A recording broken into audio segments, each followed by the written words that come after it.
My dear student, तो आज देखेंगे हम लोग। देखिए जेनेटिक्स चैप्टर से क्लास 12 का मॉलिक्यूलर बेसिस ऑफ इनहेरिटेंस है, जो कि क्लास 12 में उसके आपका क्वेश्चंस आया करते हैं इस टॉपिक से।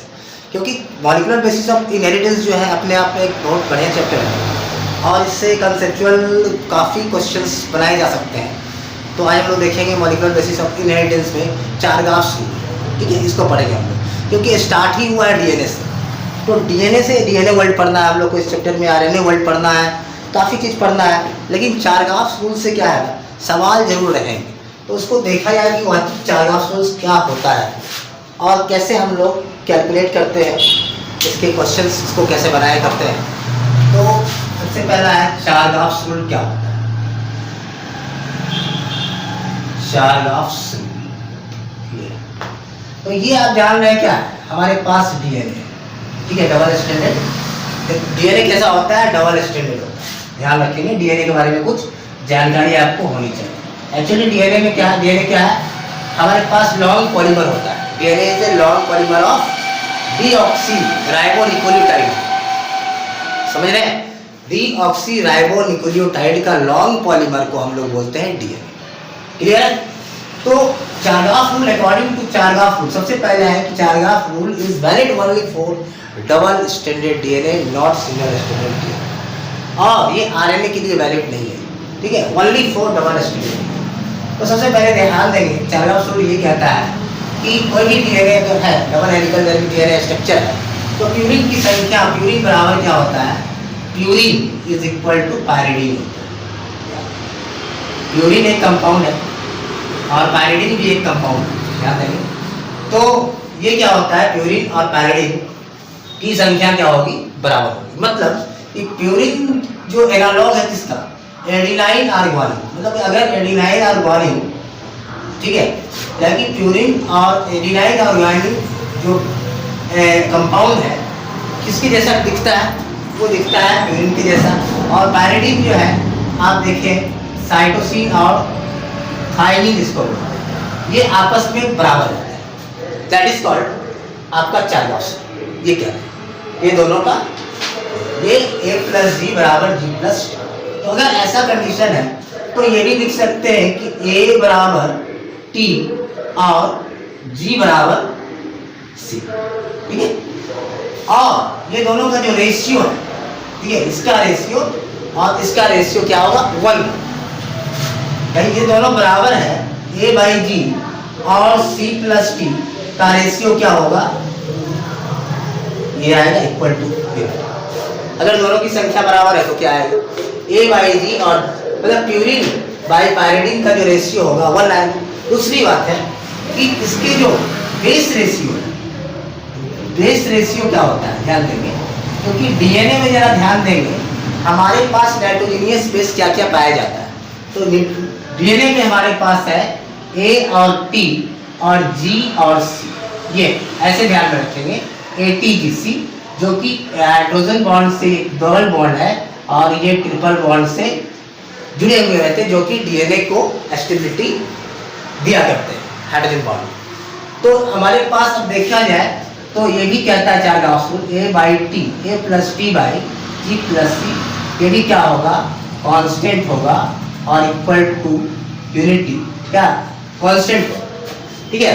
ये लेस देन 1 भी हो सकता है, ग्रेटर देन 1 भी हो सकता है, वो बात करेंगे प्रोकैरियोटिक और यूकैरियोटिक के केस में ऐसा हो सकता है। तो बात है एक्चुअली चार ग्राफ रूल क्या है कि जो प्यूरिन की संख्या होगी वो पायरिडीन की संख्या होगी, दोनों का रेशियो क्या होगा, 1 होगा और base ratio constant, a plus T by G plus C equal to constant, that is called Chargaff. अब बात आती है इस पे सवाल कैसा आया करते हैं, क्या क्या जानना चाहिए हम लोग को, ठीक है, ताकि इसके सवाल हम हमसे बन जाए। तो ध्यान देंगे आप, ये क्या है कि ये देखिए यहाँ से लेके यहाँ तक को हम लोग क्या कहते हैं, यहाँ से लेके यहाँ तक, ये देखें यहाँ से यहाँ तक, दैट इज कॉल्ड, यहाँ से लेके यहाँ तक, इसको बोलते हैं 1 टर्न। 1 टर्न बराबर होता है 1 पिच बोला जाता है। 1 टर्न बराबर 1 पिच, जो कि आपका 34 एंगस्ट्रॉम, कितना है, 34 एंगस्ट्रॉम होता है। और इस 1 टन के अंदर अगर हम बात करें तो 4, ये 5, ये 6, 7, 8, 9, 10, मतलब 10 बेस पेयर होते हैं। 1 टर्न में 10 बेस पेयर होते हैं। इसके मतलब है कि 20 बेसेस होते हैं, ध्यान देंगे। अब ये दोनों की यहाँ से लेके यहाँ तक की डायमीटर्स जो होती है, ये डबल हेलिक्स के बीच की जो डायमीटर्स देखा गया वो डेट इज द 20 एंगस्ट्रॉम्स होते हैं। समझ रहे बात? अब ये कंसेक्यूटिव, ध्यान देंगे कि इसके बीच का जो डिस्टेंस है, कंसेक्यूटिव डिस्टेंसेस बिटवीन टू का क्या बोलते हैं, distance between two consecutive bases के बीच का जो डिस्टेंस है हम लोग लिखते हैं 0.34 नैनोमीटर, ऐसा लिखा हुआ ये दोनों के बीच का। हर एक मान लीजिए जैसे सपोज एडिनाइन और थायमिन है, ग्वानिन साइटोसिन है, एडिनाइन थायमिन है, ग्वानिन साइटोसिन है, एडिनाइन थायमिन है, तो ये सब के बीच में जो सक्सेसिव ये बेस के बीच में जो डिस्टेंस है 0.3 नैनोमीटर है। तो आप मीटर में कन्वर्ट कर दो ये। तो क्या क्या आपको जरूरत है इसके लिए, यहाँ से यहाँ तक 1 टर्न हो गया, इस 1 टर्न के अंडर 20 बेस पेयर आते हैं, 20 बेस पेयर है तो 20 बेसेस है, क्लियर हो गया। और चार्गाफ क्या कहता है कि क्यूरिन की संख्या ऑलवेज क्या होगा, पैराडिन की बराबर होगी, और इसके रेशियो 1 होंगे, और आपका बेस रेशियो क्या होगा, ऑलवेज कांस्टेंट होगा, ये चीज़ है। अब बात आती है इसके सवाल हम लोग कैसे बनाएं अगर एग्जाम में आता है तो ध्यान देंगे। एक सवाल मैं यहाँ पर ले रहा हूँ एम चार्गाफ रूल से। तो इसमें क्या आपको देखने को मिलेगा कि जैसे मान लें कोई एक डबल स्टैंडर्ड डीएनए है हमारे पास, जब भी क्वेश्चन में लिखा रहेगा डबल स्टैंडर्ड, सिंगल स्टैंडर्ड की बात नहीं होगी, आरएनए की बात नहीं होगी। इफ अ डबल स्टैंडर्ड कहता है, if a double standard DNA, ध्यान देंगे, if A double stranded DNA, stranded DNA, stranded DNA मतलब कि एक तरह से एनसीईआरटी में ये सवाल आपका दिया होगा, आप ध्यान देंगे।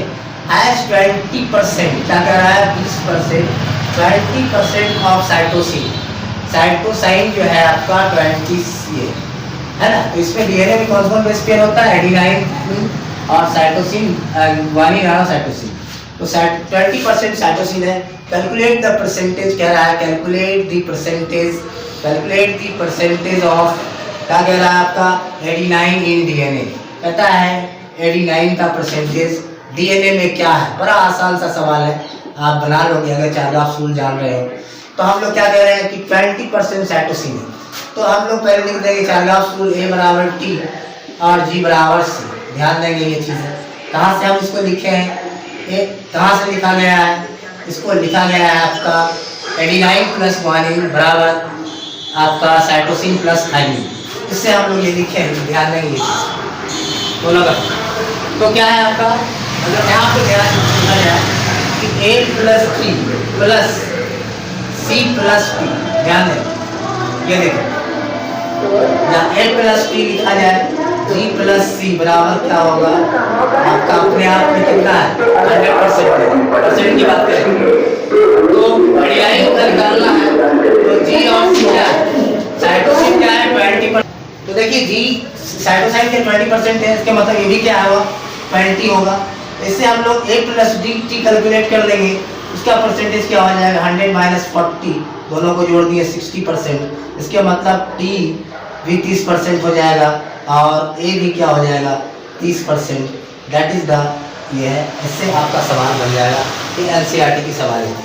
तो डबल स्टैंडर्ड डीएनए में देखिए 20% साइटोसिन था, हम लोग एडिनाइन का परसेंटेज कैलकुलेट कर दिए, आप इसको लगा सकते हैं, कहीं भी काम कर जाएगा ये, ठीक है ये चीज़ है। दूसरे क्वेश्चन को थोड़ा मैं देखा करता हूँ, इसमें क्या है ध्यान दीजिए। दूसरा क्वेश्चन क्या है, क्योंकि चार्गाफ रूल से क्वेश्चंस आएगा, ठीक है। अब कह रहा है कि इन क्वेश्चन देखेंगे, in a 1.6 kilo base pair क्या रहा, long piece of DNA, long piece of DNA, long piece of DNA है ना, 820 एडिनाइन, ठीक है, बेस पेयर प्रेजेंट, एडिनाइन इतना प्रेजेंट है ना। कैलकुलेट दी कह रहा है वेयर फाउंड, या फिर वेयर फाउंड इतना पाया गया, इसमें कह रहा what would be the number of, what would be the number of, क्या क्या है आपका, नंबर ऑफ साइटोसाइन बेसिस। तो कह रहा है साइटोसाइन बेसिस का नंबर क्या है। तो सबसे पहले है कि कितना लंबा है, 1.6 लॉन्ग डीएनए है 1.6 की। तो टोटल नंबर ऑफ बेस निकाल लीजिए यहाँ पे। टोटल नंबर ऑफ बेस कितना है, total number of base in 1.6 kilo long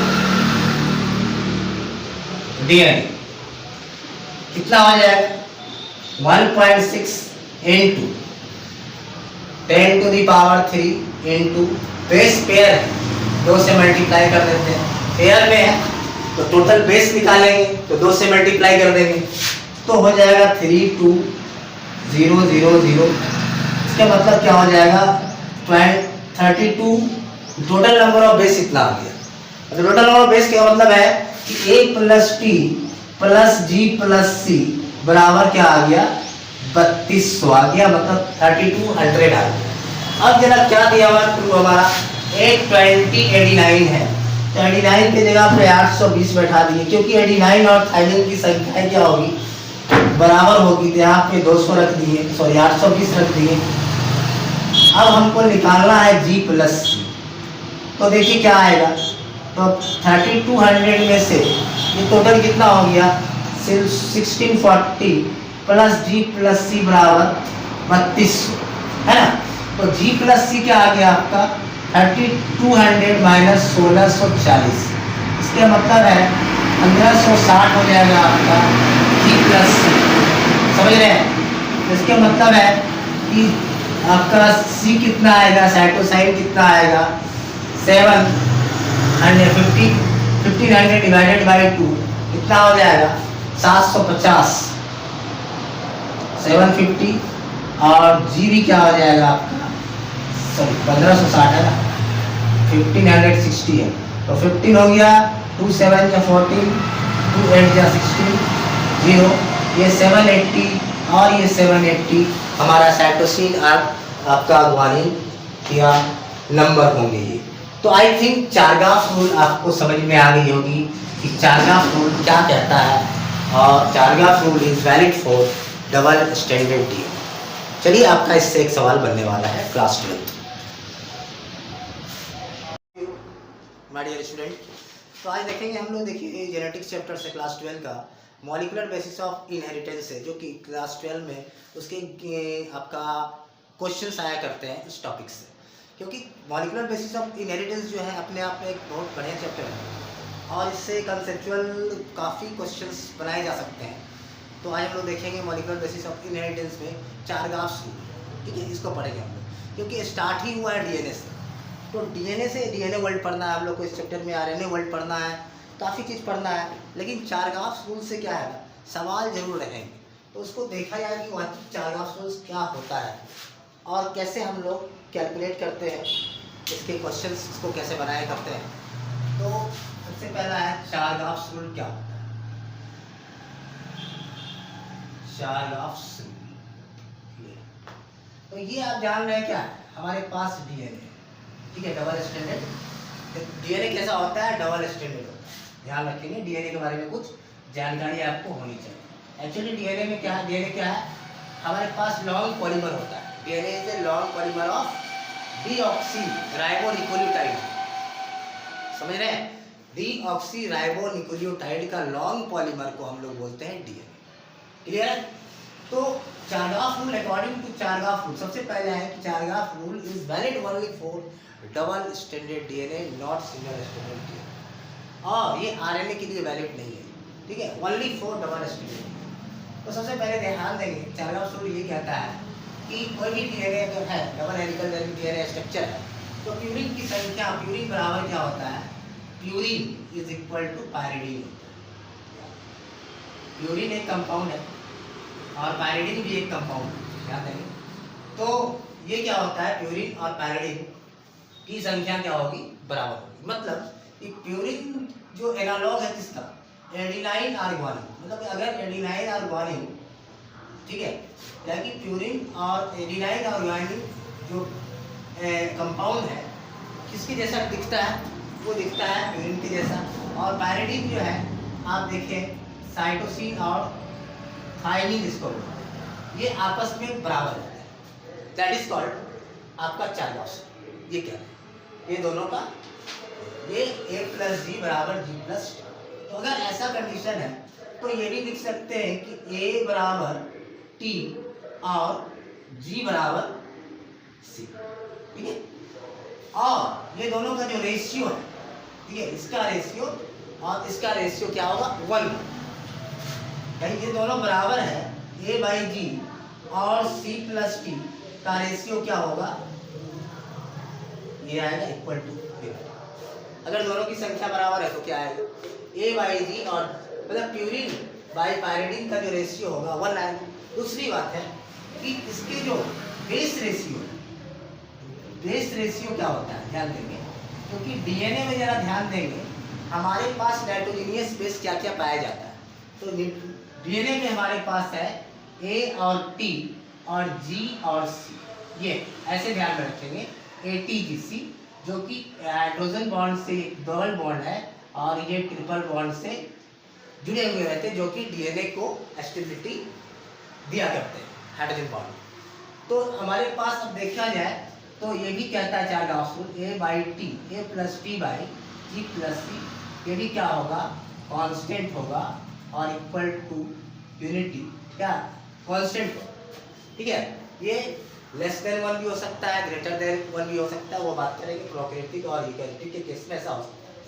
तो बात है एक्चुअली में चार्गास रूल क्या है कि जो प्यूरिन की संख्या होगी वो पायरिडीन की संख्या होगी, दोनों का रेशियो क्या होगा? 1 होगा और base ratio constant A + T/G + C = constant, that is called Chargaff's. अब बात आती है इस पे सवाल कैसा आया करते हैं, क्या क्या जानना चाहिए हम लोग को, ठीक है, ताकि इसके सवाल हम हमसे बन जाए। तो ध्यान देंगे आप, ये क्या है कि ये देखिए यहाँ से लेके यहाँ तक को हम लोग क्या कहते हैं? यहाँ से लेके यहाँ तक, ये देखें यहाँ से यहाँ तक, दैट इज कॉल्ड, यहाँ से लेके यहाँ तक इसको बोलते हैं 1 टर्न। 1 टर्न बराबर होता है 1 पिच बोला जाता है। 1 टर्न बराबर 1 पिच, जो कि आपका 34 एंगस्ट्रॉम, कितना है? 34 एंगस्ट्रॉम होता है। और इस 1 टर्न के अंदर अगर हम बात करें तो 4, ये 5, ये 6, 7, 8, 9, 10, मतलब 10 बेस पेयर होते हैं। 1 टर्न में 10 बेस पेयर होते हैं। इसके मतलब है कि 20 बेसेस होते हैं, ध्यान देंगे। अब ये दोनों की यहाँ से लेके यहाँ तक की डायमीटर्स जो होती है, ये डबल हेलिक्स के बीच की जो डायमीटर्स देखा गया वो दैट इज द 20 एंगस्ट्रॉम। समझ रहे बात? अब ये कंसेक्यूटिव, ध्यान देंगे कि इसके बीच का जो डिस्टेंस है, कंसेक्यूटिव डिस्टेंसेस बिटवीन टू का क्या बोलते हैं? डिस्टेंस बिटवीन 2 कंसेक्यूटिव बेसेस के बीच का जो डिस्टेंस है हम लोग लिखते हैं 0.34 नैनोमीटर, ऐसा लिखा हुआ ये दोनों के बीच का। हर एक मान जैसे सपोज एडिनाइन और थायमिन है, ग्वानिन साइटोसिन है, एडिनाइन थायमिन है, ग्वानिन साइटोसिन है, एडिनाइन थायमिन है। तो ये सब के बीच में जो सक्सेसिव ये बेस के बीच में जो डिस्टेंस है 0.3 नैनोमीटर है। तो आप मीटर में कन्वर्ट कर दो ये। तो क्या क्या आपको ज़रूरत है इसके लिए? यहाँ से यहाँ तक 1 टर्न हो गया, इस 1 टर्न के अंडर 20 बेस पेयर आते हैं। 20 बेस पेयर है तो 20 बेसेस, क्लियर हो गया। और चार्गास रूल क्या कहता है कि प्यूरिन की संख्या ऑलवेज क्या होगा? पायरिडीन की बराबर होगी और इसके रेशियो 1 होंगे और आपका बेस रेशियो क्या होगा? ऑलवेज कांस्टेंट होगा। ये चीज़। अब बात आती है इसके सवाल हम लोग कैसे बनाएं अगर एग्जाम में आता है तो ध्यान देंगे। एक सवाल मैं यहाँ पर ले रहा हूँ एम चार्गास रूल से। तो इसमें क्या आपको देखने को मिलेगा कि जैसे मान लें कोई एक डबल स्टैंडर्ड डीएनए है हमारे पास, जब भी क्वेश्चन में लिखा रहेगा डबल स्टैंडर्ड, सिंगल स्टैंडर्ड की बात नहीं होगी, आरएनए की बात नहीं होगी। इफ अ डबल स्टैंडर्ड कहता है if a double standard DNA, ध्यान देंगे, if A double stranded DNA, stranded DNA मतलब कि एक तरह से एनसीईआरटी में ये सवाल आपका दिया होगा, आप ध्यान देंगे। एज 20%, क्या कह रहा है? 20%, 20% ऑफ साइटोसिन, साइटोसाइन जो है आपका 20 है ना। तो इसमें डीएनए में कौन कौन बेस पेयर होता है, एडेनाइन और साइटोसिन, गुआनिन और साइटोसिन। तो 20% साइटोसिन है। कैलकुलेट द परसेंटेज कह रहा है, कैलकुलेट द परसेंटेज ऑफ, क्या कह रहा है आपका, एडेनाइन इन डीएनए। कहता है एडेनाइन का परसेंटेज डीएनए में क्या है। बड़ा आसान सा सवाल है, आप बना लोगे अगर चार्गाफ रूल जान रहे हो। तो हम लोग क्या कह रहे हैं कि 20% साइटोसिन है। तो हम लोग पहले लिख देंगे चार्गाफ रूल A बराबर T और G बराबर C। ध्यान देंगे ये चीज़ें। कहाँ से हम इसको लिखे हैं, कहाँ से लिखा गया है, इसको लिखा गया है आपका एडेनाइन प्लस गुआनिन बराबर आपका साइटोसिन प्लस थाइमिन। इससे हम लोग ये लिखे हैं, ध्यान देंगे ये चीज़ बोलो। तो क्या है आपका, अगर यहाँ पे ध्यान लिखा गया कि A plus 3 plus C plus T, ध्यान दें ये देखो, या A प्लस T लिखा जाए, G प्लस C बराबर क्या होगा आपका, अपने आप में कितना है 100%। परसेंट की बात करें तो एडेनाइन का निकालना है, तो G और C क्या है, साइटोसिन क्या है 20%। तो देखिए G साइटोसाइन के 20% है, इसके मतलब ये भी क्या होगा 20 होगा। इससे हम लोग A प्लस T कैलकुलेट कर देंगे, उसका परसेंटेज क्या हो जाएगा 100 माइनस 40, दोनों को जोड़ दिए 60%। इसके मतलब T भी 30% हो जाएगा और A भी क्या हो जाएगा 30%। दैट इज द, ये है, इससे आपका सवाल बन जाएगा। ये एनसीईआरटी की सवाल है। तो डबल स्ट्रैंडेड डीएनए में देखिए 20% साइटोसिन था और हम लोग एडेनाइन का परसेंटेज कैलकुलेट कर दिए। आप इसको लगा सकते हैं, कहीं भी काम कर जाएगा ये, ठीक है, ये चीज़ है। दूसरे क्वेश्चन को थोड़ा मैं देखा करता हूँ, इसमें क्या है ध्यान दीजिए। दूसरा क्वेश्चन क्या है, क्योंकि चार्गाफ रूल से क्वेश्चन आएगा, ठीक है। अब कह रहा है कि इन क्वेश्चन देखेंगे, in a 1.6 kilo base pair कह रहा है long piece of DNA, long piece of DNA है ना, 820 एडेनाइन, ठीक है, बेस पेयर प्रेजेंट, एडेनाइन इतना प्रेजेंट है ना। कैलकुलेट दी, कह रहा है वेयर फाउंड, या फिर वेयर फाउंड इतना पाया गया इसमें। कह रहा what would be the number of, what would be the number of, क्या क्या है आपका, नंबर ऑफ साइटोसाइन बेसिस। तो कह रहा है साइटोसाइन बेसिस का नंबर क्या है। तो सबसे पहले है कि कितना लंबा है, 1.6 लॉन्ग डीएनए है 1.6 की। तो टोटल नंबर ऑफ बेस निकाल लीजिए यहाँ पे। टोटल नंबर ऑफ बेस कितना है, total number of base in 1.6 kilo long DNA कितना हो जाएगा, 1.6 into 10 to the power 3 into base pair है, 2 से मल्टीप्लाई कर देते हैं, पेयर में है तो टोटल बेस निकालेंगे तो 2 से मल्टीप्लाई कर देंगे तो हो जाएगा 32000। इसका मतलब क्या हो जाएगा 32। टोटल नंबर ऑफ बेस इतना आ गया। तो टोटल नंबर ऑफ बेस क्या मतलब है कि A plus T plus G plus C बराबर क्या आ गया 3200 आ गया, मतलब 3200 आ गया। अब जरा क्या दिया हुआ टू हमारा 820 89 है, तो 89 की जगह पे 820 बैठा दिए, क्योंकि 89 और थाइमिन की संख्या क्या होगी बराबर होगी, तो यहाँ पे 200 रख दिए, सॉरी 820 रख दिए। अब हमको निकालना है G प्लस C, तो देखिए क्या आएगा, तो 3200 में से ये टोटल कितना हो गया 1640 प्लस G प्लस C बराबर 3200 है ना। तो G प्लस C क्या आ गया आपका 3200 माइनस 1640, इसका मतलब है 1560 हो जाएगा आपका G प्लस C, समझ रहे हैं। इसका मतलब है कि आपका C कितना आएगा, साइटोसाइन कितना आएगा 1500 डिवाइडेड बाई 2 कितना हो जाएगा 750 750, और G भी क्या हो जाएगा आपका, सॉरी 1560 है ना, 1560 है, तो 15 हो गया, 2 7 या 14, 2 8 या 16, 0, ये 780 और ये 780 हमारा साइटोसिन आपका ग्वानिन या नंबर होंगे ये। तो आई थिंक चारगाफ रूल आपको समझ में आ गई होगी कि चारगाफ रूल क्या कहता है, और चारगाफ rule is valid for double standard D. चलिए आपका इससे एक सवाल बनने वाला है क्लास 12।